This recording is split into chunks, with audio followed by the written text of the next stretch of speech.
In today's video, I'm going to teach you how to add a joint account holder on Etrade. By the end, you'll know exactly where to click and what to expect so you can set up a joint brokerage account with confidence. First, sign into your Etrade account. Use the website or the mobile app, whichever you prefer, and make sure you're on a secure connection. If you have multi-factor authentication enabled, complete that step as usual. Having both people's basic details handy, like legal names and contact info, will make the process smoother once you begin. Once you're logged in, head to the main navigation and open the Accounts menu. From there, select Open Account.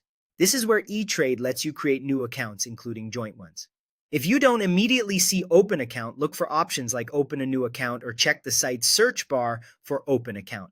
The wording can vary slightly with interface updates, but it's the same place you need to go. On the Account selection page, choose Brokerage Account. A brokerage account is what you use to buy and sell investments, and this is the correct type for most joint investing needs. Selecting it takes you to a screen where you choose how the account will be owned. Here, pick the option that indicates it's for you and someone else.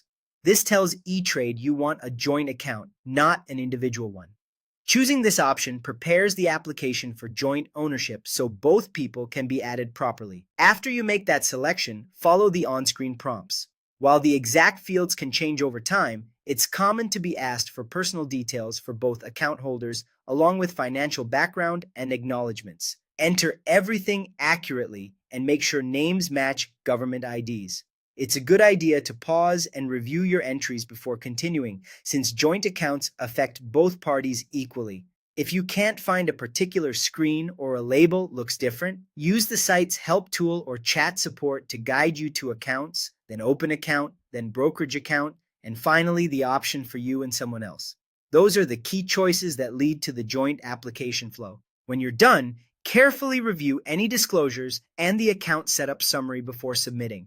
You may see a confirmation page or receive an email letting you know if additional verification is needed. That's it. Log in, go to Accounts, select Open Account, choose Brokerage Account, and pick the option for you and someone else. Follow the prompts and you'll be on your way to opening